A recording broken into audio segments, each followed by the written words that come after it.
सद्गुरुदेव भगवान की जय। श्री राधा कृष्ण चरण कमलेभ्यो नमः। तुलसी दल, भगवत कृपा और भक्त। श्री हनुमान प्रसाद पोद्दार जी कहते हैं कि बहुत से लोगों की ऐसी धारणा है कि जब भगवान की कृपा होती है तब धन, ऐश्वर्य, स्त्री, पुत्र, मान, कीर्ति और शरीर संबंधी अनेकानेक भोगों की प्राप्ति होती है।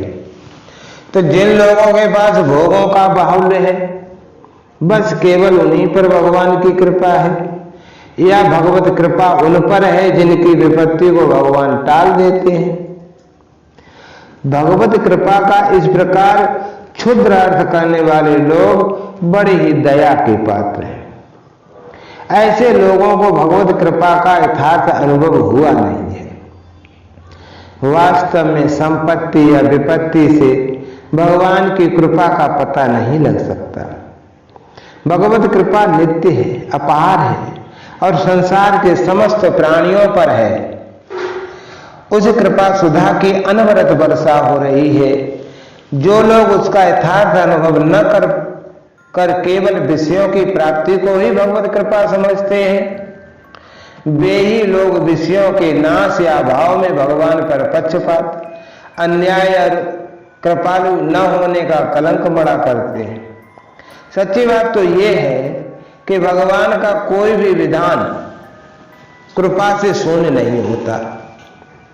कृपा करना तो उसका साधारण स्वभाव है। पापी प्राणी के दंड विधान में भी वो अपनी कृपा का समावेश कर देता है। ये दूसरा प्रश्न है कि उसकी कृपा का स्वरूप कैसा होता है।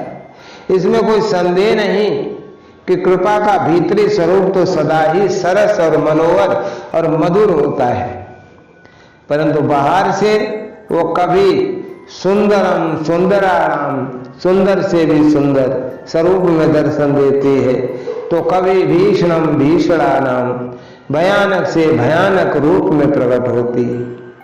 किसी समय उसका रूप मृदून कुसुमादप होता है, अर्थात पुष्प से भी अधिक कोमल होता है, तो किसी समय वज्रादपि कठोराणि, वज्र से भी अधिक कठोर होता है। जिन विवेकी और कल्याणकारी पुरुषों ने विषयों की प्राप्ति के लिए भगवान को साधन नहीं बना रखा है, जो सच्चे त्यागी हैं और भगवत प्रेमी हैं, वे तो इन दोनों रूपों में ही उस अनूप रूप की अनोखी अनुकंपा का दर्शन कर कृतार्थ होते हैं। परंतु जो अल्प बुद्धि प्राणी केवल आपात रमणीय विषयों को ही एकमात्र सुख का साधन मानते हैं, वे अपरिणामदर्शी और अविवेकी मनुष्य भगवत कृपा के मनोहर रूप को देखकर तो अत्यंत आह्लादित होते हैं और उस भीषण रूप को देखकर भय से कांप उठते हैं। किसी अबोध बालक के एक जहरीला फोड़ा हो गया, असहनीय वेदना है। बालक की माता ने डॉक्टर को बुलाया।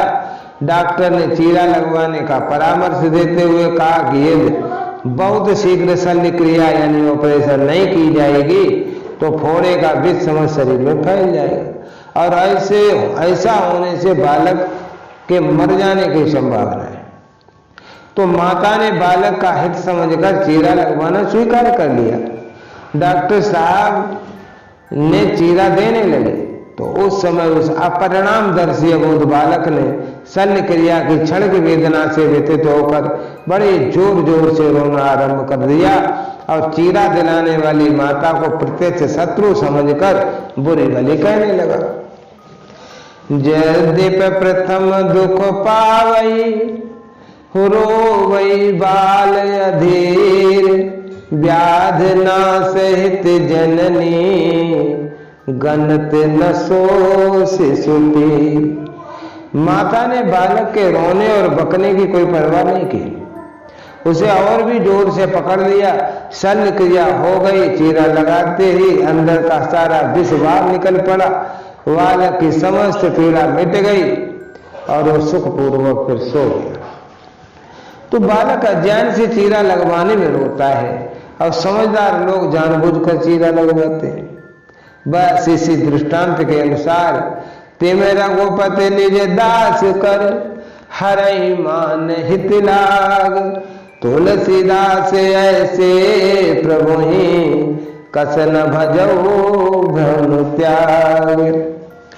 तो भगवान भी अपने प्यारे भक्त के समस्त आंतरिक दोषों को निकालकर बाहर फेंक देने के लिए स्वयं ही समय समय पर शल्य चिकित्सा अर्थात ऑपरेशन किया करते। उस समय सांसारिक संकटों का पार नहीं रहता, परंतु इस सारी रुद्र लीला में कारण होता है केवल एक भक्त की आत्यांतिक हित कामना।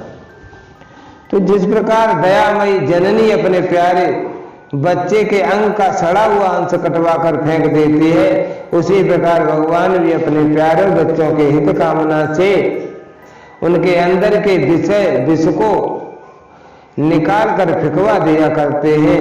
ऐसी अवस्था में परिणामदर्शी विश्वासी भक्तों को तो आनंद होता है और विषय सक्त ज्ञानी मनुष्य रोया करते हैं। जिस समय भगवान वामन देव ने अनुग्रह पूर्वक विराट स्वरूप धारण कर भक्त बलि को बांध लिया और इन बंधनों को बलि ने भगवान का परम अनुग्रह माना, उस समय बलि ने पितामह परम भक्त प्रहलाद जी वहां आए और भगवत कृपा का मर्म जानने वाले प्रहलाद जी ने आते ही भगवान से कहा, प्रभु हे भगवान, आपने ही इसको ये समृद्धि संपन्न इंद्र पद दिया था और इस समय आपने ही इसको हर लिया।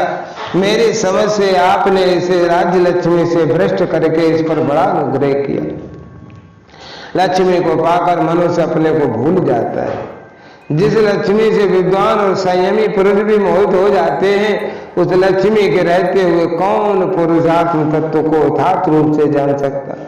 अतएव आपने हम पर बड़ी दया की। ये है भक्ति के विश्वास की वाणी और ये है यशो में भी शुभ का दर्शन और ये है भक्तों का भगवान पर दृढ़ विश्वास। भगवान ने भी प्रहलाद के इस कथन का समर्थन करते हुए कहा कि हे प्रहलाद, जिस पर मैं कृपा करता हूं उसका धन वैभव पहले हर लेता हूं, क्योंकि मनुष्य धन संपत्ति और ऐश्वर्य के मत से मतवाला होकर समस्त जीवों का और मेरा निरादर करता है।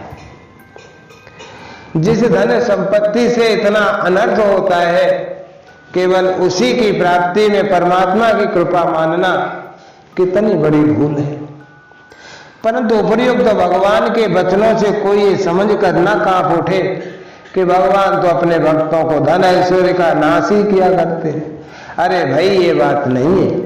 विभीषण को लंका का अटल राज्य, ध्रुव को अचल संपत्ति और दरिद्र सुदामा को भगवान ने क्या नहीं दिया, अर्थात सब कुछ तो दे दिया। ऐश्वर्य प्रदान कर दिया। जैसी अवस्था होती है वैसी ही व्यवस्था की जाती। एक सद्वैद्य रोगी के रोग का निदान कर उसे वही औषध देता है जो उसके रोग का नाश करने वाली है। वह इस बात को नहीं देखता कि दवा कड़वी है या मीठी है, रोगी के मन के अनुकूल है प्रतिकूल है। रोगी की वो कोई परवाह नहीं करता। रोगी कुपथ चाहता है तो वैद्य उसे डांट देता है, उसके बकने झकने की और कोई ख्याल नहीं करता और उसके मन के सर्वथा विपरीत उनके लिए कड़वे क्वाथ की व्यवस्था करता है। वो दूसरे दवा बेचने वालों की भांति मूल्य प्राप्त होते ही मुंह मांगी दवा नहीं देता। उसे चिंता रहती है कि रोगी का हित और अहित किसमें है। उसका उद्देश्य होता है केवल रोग का समूल नाश कर देना। इसी प्रकार भगवान भी अपने भक्तों से जिसके जैसा रोग देखते हैं उसके लिए वैसी औषध की व्यवस्था करते हैं। अन्य देवताओं की भांति मुंह मांगा वरदान नहीं देते। उसकी इच्छा क्या है इसका कोई ख्याल नहीं करते, बल्कि कोई कोई समय तो उसके मन के सर्वथा विपरीत कर देते। एक बार भक्तराज नारद ने माया से मोहित होकर विवाह करना चाहा तो भगवान से प्रार्थना भी की, पर भगवान जानते थे कि इससे इनका अहित होगा, ये भव रोगी हो जाएंगे, इसलिए विवाह नहीं होने दिया। और नारद को क्रोध भी आ गया। उन्होंने झुंझलाकर भगवान को बहुत सा बुरा भला कहा। भगवान के भक्त के आपको सहज से ग्रहण किया, परंतु उसे कर्तव्यच्युत नहीं होने दिया। रोग मुक्त होकर मनुष्य जब बल को प्राप्त कर लेता है, तब उसे सभी कुछ खाने पीने का अधिकार मिल जाता है। इसी प्रकार भवरोग से मुक्त होकर भगवान प्राप्ति कर लेने पर उसको जब भगवान के सर्वस्व का स्वामित्व प्राप्त हो जाता है, तब फिर उसे किसी बात की कमी नहीं रहती और कोई सी बात में बाधा रहती है। मनुष्य भूलकर सांसारिक धन ऐश्वर्य के लिए लालयत रहता है। यदि चेष्टा करके वो उस अतुल ऐश्वर्यशाली परमात्मा को, जिसके एक अंश में सारे ऐश्वर्य से भरा हुआ संसार मान समुद्र में एक बालू के कण के समान स्थित है, प्राप्त कर ले, तो फिर उसे समस्त पदार्थ आपसे आप प्राप्त हो जाए। राजा बलि ने भगवत कृपा के विकट रूप से घबराकर उसका सादर स्वागत किया। बलि का समस्त धन ऐश्वर्य हरण कर लिया गया। अग्नि परीक्षा हुई, परंतु उस परीक्षा में उत्तीर्ण होने के बाद भक्त बलि को श्रमणीय और समृद्धि संपन्न सुतल लोक का राज्य दे दिया गया, जिसकी देवता भी अभिलाषा करते हैं, जहां पर भगवत कृपा से कभी आदि व्याधि भ्रांति तंद्रा पराभव और किसी प्रकार का भी भौतिक उपद्रव नहीं होता है। इतना ऐश्वर्य देकर ही भगवान चुप नहीं हो गए। उन्होंने बलि को सावाणी मनंतर में इंद्र होने के लिए वर दिया और प्रहलाद से बोले, बस प्रहलाद, तुम अपने पौत्र सहित सुतल लोक में जाकर जाति के लोगों को सुख पहुंचाते हुए आनंद से रहो। वहां तुम मुझको सदा गदा हाथ में लिए हुए बलि के द्वार पर सब समय देखोगे। यो बलि के द्वारपाल होना स्वीकार किया और अंत में उसको अपना परम धाम प्रदान किया। ये है भगवान का परम अनुग्रह। भगवान ने हिरण्याकश्यप, रावण, कुंभकर्ण, शिशुपाल, दंतवक्र का क्रम से चार बार अवतार धारण करके वध किया। इसलिए उन पर प्रेम था, उन पर कृपा करनी थी। इसलिए ऋषि के शाप से भ्रष्ट अपने द्वारपाल जय विजय को शाप से मुक्त करने के लिए मृत्यु से अधिक भयानक बात और क्या हो सकती है। परंतु भगवान के द्वारा होने वाली मृत्यु में भी उनकी कृपा भरी हुई है। दुष्टों का नाश भगवान क्यों करते हैं? उनके उद्धार के लिए, उनको पापों से मुक्त करके उनको सुख शांति परम धाम पहुंचाने के लिए। भक्तगण दिव्य दृष्टि सब कुछ देख लेते हैं। ये कोई नियम नहीं है कि भगवान के भक्त पर कोई सांसारिक कष्ट ना आवे या उसे सांसारिक सुख सरलता मिलता है। समय समय पर दोनों की ही कर्मानुसार प्राप्ति होती, परंतु दोनों में ही भगवत कृपा का विलक्षण समावेश रहता है। इस प्रकार कृपा का यथार्थ दर्शन नहीं उन्हीं भावनाओं को होता है जो सुख दुख में समचित्त होकर और परमात्मा से कुछ भी सांसारिक वस्तु न चाहकर अपार महिमा और अपनी भक्ति दोष नहीं आने देते। भक्त अपनी भक्ति प्रेम और प्रेम से क्या चाहते हैं? वही भक्ति और प्रेम। वास्तव में ऐसे भक्तों के हृदय में भगवत प्रेम के प्रति ऐसा प्रबल आकर्षण होता है कि वे उसको पाने के लिए किसी भी विपत्ति को नहीं समझते। जो कभी संसार की ओर ताकता है, कभी परमात्मा की ओर ताकता है, वो पूरा प्रेमी नहीं है। उसको कभी भगवत प्रेम की प्रबल उत्कंठा प्राप्त नहीं हुई। संसार रहे या जाए, घर उजड़े या बचे, किसी बात की भी परवाह नहीं, परंतु प्रेम में कोई बाधा ना आवे, यही सच्ची लगन। देखो, माता ये छोटे शिशु को मारती है तो भी वो उसी की गोद में घुसता है, और ये रोज पुचकारती है तब भी वो उसी गोद में रहता है। माता की गोद को छोड़कर शिशु को और कहीं चैन नहीं पड़ता। इसी प्रकार भक्त को भी भगवान को छोड़कर और कहीं विश्राम नहीं मिलता। वो मरे चाहे जय करे।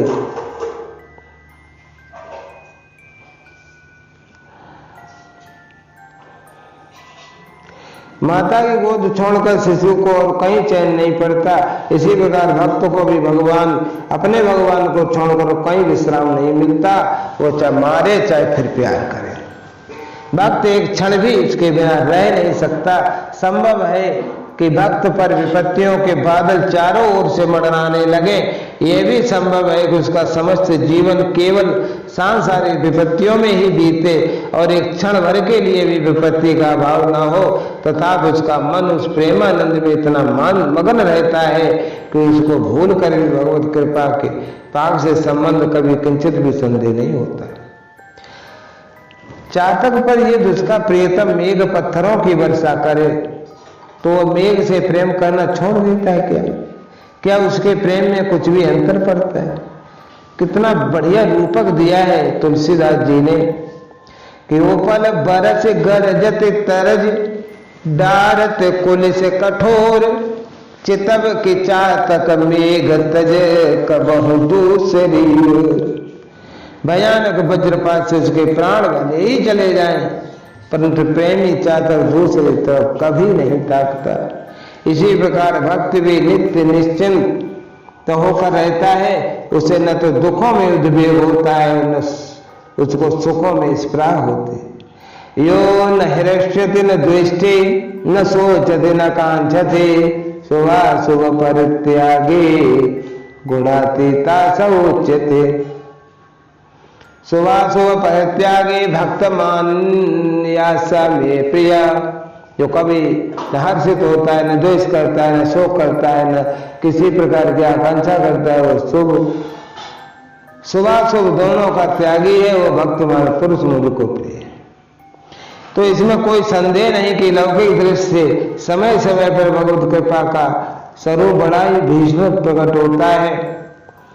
प्रहलाद अग्नि में डाला जाता है, मीरा को विष प्याला पिलाया जाता है, सजन के हाथ काटे जाते हैं, सदन के हाथ काटे जाते हैं, हरिदास की पीठ पर बेटों की मार से खून बहने लगता है, परंतु धन्य है उन प्रेमी और प्रेम के उपासक भक्तों को जो प्रत्येक अवस्था में शांत और निश्चिंत रहते देखे जाते हैं।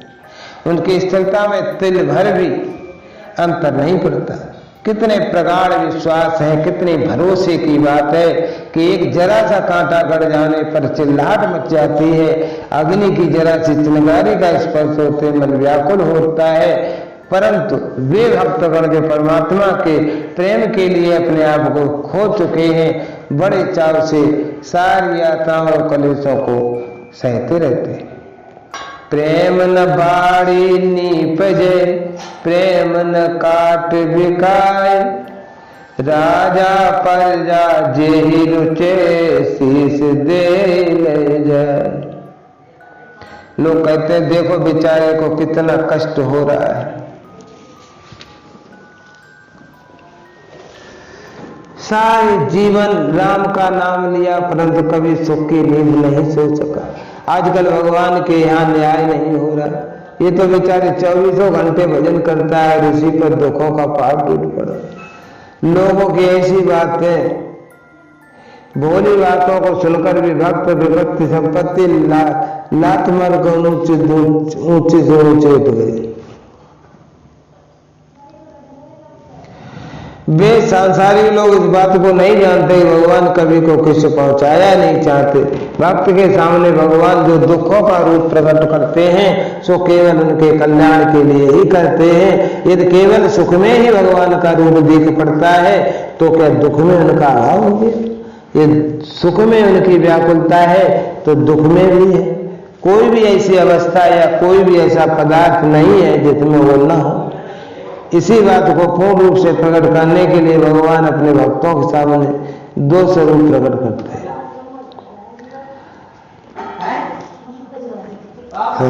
भगवान